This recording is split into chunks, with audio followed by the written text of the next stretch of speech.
मरे हुए व्यक्ति की ये 3 चीजें कभी नहीं लेनी चाहिए। एक समय की बात है, एक बार देवऋषि नारद यमराज से प्रश्न पूछते हैं, हे धर्मराज, मेरा प्रश्न है कि जिस प्राणी की मृत्यु होती है वह अपने साथ कौन कौन सी चीजें ले जाता है और मृत्यु के बाद उस प्राणी की कौन सी वस्तुओं का प्रयोग दूसरे मनुष्य को नहीं करना चाहिए। इस पर यमराज कहते हैं, हे देवऋषि, आपने उचित ही प्रश्न किया है। मानव जाति के कल्याण के लिए आपने जो प्रश्न पूछे हैं उसके उत्तर मैं आपको अवश्य बताऊंगा, किंतु इन प्रश्नों के उत्तर जानने के लिए मैं आपको एक अत्यंत ही पवित्र कथा सुनाता हूँ। इस कथा को सुनने पर आपको सभी प्रश्नों के उत्तर मिल जाएंगे। इस कथा को आप ध्यान से अवश्य सुने। इस कथा को जो भी मनुष्य ध्यान से सुनता है उसके मैं 30 अपराध क्षमा करता हूँ। फिर देवऋषि नारद कहते हैं, हे धर्मराज, ठीक है, मैं उस कथा को पूरा ध्यान से अवश्य सुनूंगा। आप मुझे वह पवित्र कथा सुनाइए। फिर यमराज देवऋषि नारद को वह पवित्र कथा सुनाते हैं। एक समय की बात है, मध्य देश में माधव नाम का एक गरीब ब्राह्मण रहता था। वह अत्यंत गुणवान तथा शास्त्रों में पारंगत था। उसने वेद और शास्त्रों की बड़ी गहराई से अध्ययन किया था, किंतु वह अपने ज्ञान का कभी सदुपयोग नहीं करता था। उसने कभी अपने ज्ञान का उपयोग नहीं किया। उसने अपने ज्ञान का उपयोग सदैव धन कमाने के लिए ही किया। अत्यंत गरीब होकर भी वह भिक्षा मांगकर ही अपना गुजारा करता था। फिर एक दिन वह ब्राह्मण जंगल से गुजर रहा था और चलते चलते वह एक अत्यंत प्राचीन वृक्ष के पास पहुंच जाता है। वह देखता है कि उस वृक्ष पर 3 पिशाच खड़े हैं। वे तीनों उस जंगल से गुजरने वाले मनुष्य का भक्षण कर रहे थे। कोई भी मनुष्य उस मार्ग से जाता था तो वह उसे पकड़कर खा लिया करते थे। पिशाच होने के कारण उनके अंदर धर्म का कोई अंश नहीं था। वह अत्यंत पापी और दुराचारी थे। वे किसी पर भी कभी दया नहीं करते थे। जब वह ब्राह्मण उस वृक्ष के पास आता है तो वह पिशाच एक दूसरे से कहने लगते हैं, देखो भाई, हमारे लिए आज ताजा ताजा भोजन आ रहा है। सबसे पहले मैं ही इस ब्राह्मण को खाऊंगा। इसका मांस तो कितना स्वादिष्ट होगा। ये ब्राह्मण केवल सात्विक भोजन ग्रहण करता होगा, इसलिए इसके शरीर में किसी भी प्रकार के रोग नहीं होंगे। कोई कीड़े और कृमि भी नहीं होंगे। इसका मांस खाने में बड़ा आनंद आएगा। जब वह ब्राह्मण उन पिशाच को देखा तो वह बिल्कुल भी भयभीत नहीं होता। वह ब्राह्मण भगवान विष्णु का परम भक्त होता है और वह हर समय श्री हरि विष्णु का नाम जपता रहता था, इसलिए उसे किसी से भी कोई भय नहीं लगता था। उन पिशाच को देखकर भी ब्राह्मण भयभीत नहीं हुआ और उन पिशाच की ओर देखते हुए उन्हें प्रणाम करने लगता है और कहता है, हे पिशाच, तुम्हें नमस्कार है।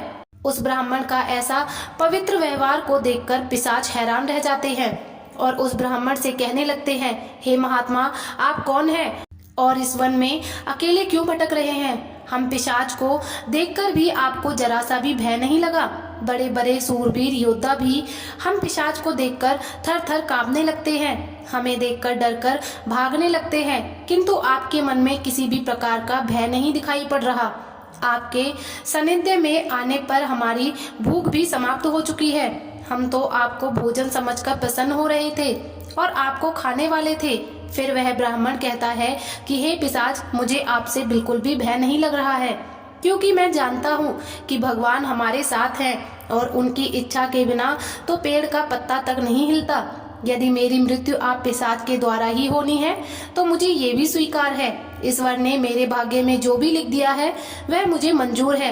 यदि मुझे खाने से आपकी तृप्ति होती है तो मैं इसे मेरा सौभाग्य समझूंगा।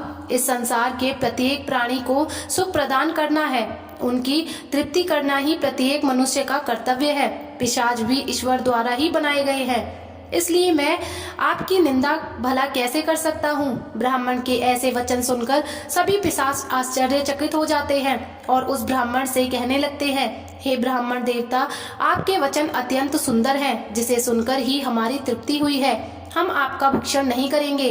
कृपया आप हमें बताइए कि आप कौन हैं और किस कारण से आप इस वन में भटक रहे हैं। तब वह ब्राह्मण कहता है, हे पिशाच, मेरा नाम माधव है और मैं प्रभु श्री हरि विष्णु की भक्ति करने के लिए इस वन में उचित स्थान खोज रहा था, किंतु आपको देखकर लगता है कि आप बहुत कष्ट में हैं। मुझे बताइए कि किस कारण से आपको पिशाच बनना पड़ा। यदि मैं आपकी कोई सहायता कर सकता हूँ तो आप अवश्य कहें। मैं अपने सामर्थ्य के अनुसार आपकी जो भी हो सकेगी मदद अवश्य करूँगा।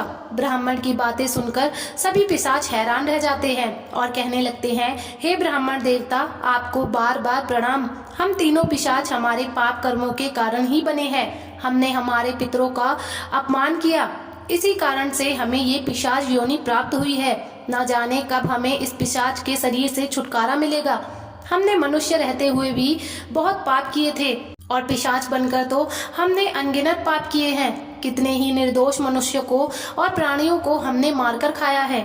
इसलिए हमें ऐसा लगता है कि हमें कभी पिशाच योनि से मुक्ति नहीं मिलेगी। फिर ब्राह्मण कहते हैं, हे पिशाच, मैं आपकी बात को समझता हूँ। कृपया आप मुझे बताइए, मैं किस प्रकार से आपको मुक्ति दिला सकता हूँ। मैं मध्य देश में रहने वाला माधव ब्राह्मण हूँ। मैंने अनेक तप, व्रत और उपवास किए हैं। इसलिए आपकी मुक्ति के लिए भी यदि कोई व्रत उपवास हो तो मुझे बताइए, वह मैं अवश्य करने का प्रयास करूंगा। ब्राह्मण की बात सुनकर उन पिशाच को समझ में आता है कि यह ब्राह्मण तो उनका ही पुत्र है।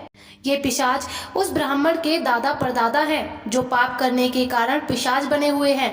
वे पिशाच कहते हैं, हे वत्स, हम हमेशा ही उचिष्ट वस्त्र पहनते थे। गंदे मैले वस्त्र पहनकर ही भोजन, पूजा पाठ आदि कार्य किया करते थे। हमने हमेशा ही उचिष्ट भोजन ग्रहण किया है। इसी कारण से हमारी ये दुर्गति हुई है। हम निर्वस्त्र होकर स्नान करते थे, जिस कारण से हमारे पितृगण हमसे रुष्ट हो गए। हमने कभी पितरों के लिए भोजन अर्पित नहीं किया। इसी कारण से हमें मृत्यु के पश्चात प्रेत बनना पड़ा। फिर वे पिशाच कहते हैं, हे वत्स, तुम हमारे ही वंश से हो। हम तुम्हारे पूर्वज हैं। ये ईश्वर की ही कृपा है कि उन्होंने तुम्हें हमारे पास भेजा है। अब हमें यकीन हो गया है कि तुम हमें मुक्ति अवश्य दिलाओगे।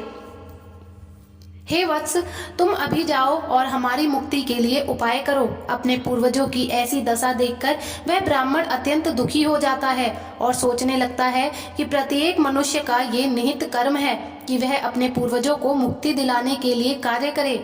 वह ब्राह्मण उन पिशाचों को वचन देता है और कहता है, हे पिशाचों, मैं आपकी मुक्ति के लिए अवश्य उपाय करूंगा। फिर वह ब्राह्मण गुरु वरिष्ठ के पास जाता है और उनसे पितरों की मुक्ति के लिए उपाय पूछता है। गुरु वरिष्ठ उस ब्राह्मण को पितरों की मुक्ति के लिए किए जाने वाले तर्पण, श्राद्ध, पिंडदान, धर्म आदि क्रियाओं के बारे में बताते हैं। फिर वह ब्राह्मण पवित्र नदी के तट पर जाकर अपने पूर्वजों के लिए वे सभी कार्य करता है जो गुरु वरिष्ठ ने बताए थे। वह ब्राह्मण पहले नदी के पवित्र जल से तर्पण करता है, फिर नदी के तट पर बैठकर पिंडदान करता है और उससे जो कुछ भी हो सके उसी के अनुसार दान धर्म करता है। इस प्रकार से उस ब्राह्मण के द्वारा तर्पण तथा दान धर्म करने से वह पिशाच मुक्त हो जाते हैं और स्वर्ण की ओर जाने लगते हैं।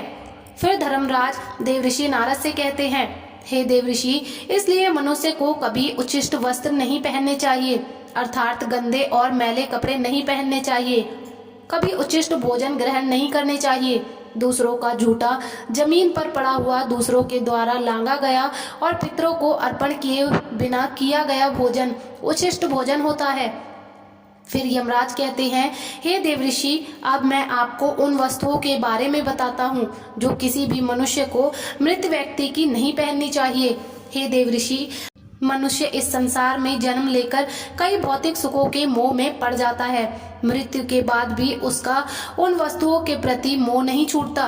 जब तक मनुष्य सांसारिक वस्तुओं का मोह त्याग करके संपूर्ण रूप से ईश्वर को अपना नहीं लेता, तब तक वह अलग अलग योनियों में जन्म लेकर पृथ्वी लोक पर ही भटकता रहता है। कभी कभी ये मोह इतना अधिक होता है कि वह मृत्यु के बाद भी इसी पृथ्वी लोक पर भ्रमण करता है, अर्थात वह प्रेत योनि धारण करता है। यदि किसी मनुष्य की अकाल मृत्यु हो जाती है तो वह भी प्रेत योनि में चला जाता है और प्रेत बनकर वह अपने ही परिवार के लोगों को दुख देने लगता है। कई बार मनुष्य अपने मित्र परिजनों की वस्तुओं को उनकी याद में अपने पास रख लेते हैं या फिर उन वस्तुओं का उपयोग भी करने लगते हैं, लेकिन मनुष्य को मृत व्यक्ति की कोई वस्तु का उपयोग नहीं करना चाहिए। क्योंकि उन वस्तुओं के साथ उस मृत व्यक्ति की ऊर्जा जुड़ी होती है। उस मृत व्यक्ति का उन वस्तुओं के प्रति मोह बहुत अधिक होने के कारण वह मृत्यु के बाद भी उन वस्तुओं से जुड़ा रहता है, और यदि कोई इन वस्तुओं का प्रयोग करता है तो उसे कई परेशानियों का सामना करना पड़ता है। वह मृत आत्मा उसे कई प्रकार से कष्ट देने लगती है। इसलिए किसी भी मनुष्य को मरे हुए व्यक्ति की चीजों का इस्तेमाल कभी नहीं करना चाहिए। मनुष्य चाहे तो उन वस्तुओं को संभाल कर अपने घर में रख सकते हैं अथवा उन चीजों को नदी के जल में प्रवाहित कर सकते हैं, लेकिन भूल से भी उसकी वस्तुओं का इस्तेमाल नहीं करना चाहिए। उस मृत आत्मा की शांति के लिए मनुष्य उस व्यक्ति की प्रिय वस्तुओं का दान करते हैं, तो यह बहुत ही शुभ होता है। सबसे पहली वस्तु है मृत व्यक्ति के कपड़े। मृत व्यक्ति के कपड़ों का कभी भी इस्तेमाल नहीं करना चाहिए, उन्हें भूलकर भी पहनना नहीं चाहिए। ऐसा करने से मृत व्यक्ति की आत्मा उस व्यक्ति से जुड़ जाती है जो इनका इस्तेमाल करता है। मृत व्यक्ति की यादें उस व्यक्ति को सताने लग जाती हैं जो उनके कपड़ों का इस्तेमाल करता है, जिस कारण वह व्यक्ति मानसिक और शारीरिक रूप से कमजोर हो जाता है। उस व्यक्ति को अपने मित्र परिजन की ऊर्जा का एहसास भी होने लगता है। इसलिए मृत व्यक्ति के कपड़े कभी भी नहीं पहनने चाहिए। मृत व्यक्ति के कपड़े हमेशा दान कर देने चाहिए, जिससे उसकी आत्मा को शांति प्राप्त हो जाती है। दूसरी चीज है मृत व्यक्ति के गहने। मृत व्यक्ति के गहने भी उसके कपड़ों की तरह ही उसकी ऊर्जा के स्रोत होते हैं। मृत व्यक्ति का अपने गहनों से लगाव कपड़ों से भी कई गुना ज्यादा होता है, क्योंकि प्रत्येक व्यक्ति गहनों को खुद को सुंदर प्रतीत करने के लिए पहनता है, लेकिन जब व्यक्ति की मृत्यु हो जाती है और उसके गहने कोई दूसरा पहन लेता है, तब मृत व्यक्ति की आत्मा असहज महसूस करने लगती है। वह आत्मा उस व्यक्ति को परेशान करने लग जाती है। आत्मा मोक्ष की राह पर ना जाकर उस मृत्यु लोक में अपने ही परिजनों को परेशान करने लग जाती है। इसलिए मृत व्यक्ति के गहनों का भी कभी इस्तेमाल नहीं करना चाहिए। व्यक्ति की मृत्यु के बाद उसके गहनों को गलाकर अन्य आभूषण बनवा लेने चाहिए, अन्यथा उन्हें मंदिर में दान कर देना चाहिए। तीसरी वस्तु है मृत व्यक्ति की माला। जीवित रहते हुए इंसान अपनी माला से ही मंत्रों का जाप करता है। उसके गले का माला ही उसके जीवन भर के पुण्यों की पूंजी होती है। मृत्यु के बाद व्यक्ति की माला को कभी जीवित मनुष्य को धारण नहीं करना चाहिए। उसकी माला को पवित्र नदी के जल में प्रवाहित कर देना चाहिए। पवित्र नदी उस मृत व्यक्ति के सभी पुण्यों को बहाकर स्वर्ग में ले जाती है। यमराज कहते हैं, हे देवऋषि, मृत्यु के बाद मनुष्य अपने साथ केवल अपने पाप और पुण्य लेकर जाता है। सभी भौतिक वस्तुओं को यहीं पर छोड़ देता है, इसलिए उसे कभी भी उन वस्तुओं के प्रति अत्यधिक मोह नहीं करना चाहिए। इस प्रकार से यमराज ने देवऋषि नारद को मृत व्यक्ति के संदर्भ में ये अत्यंत महत्वपूर्ण कथा सुनाई। वीडियो अच्छी लगी हो तो लाइक और शेयर करें। ऐसे ही वीडियो को देखने के लिए आप हमारे चैनल को जरूर सब्सक्राइब करें। जल्द ही मिलेंगे अगले वीडियो में। तब तक के लिए आप सभी को राधे राधे। धन्यवाद।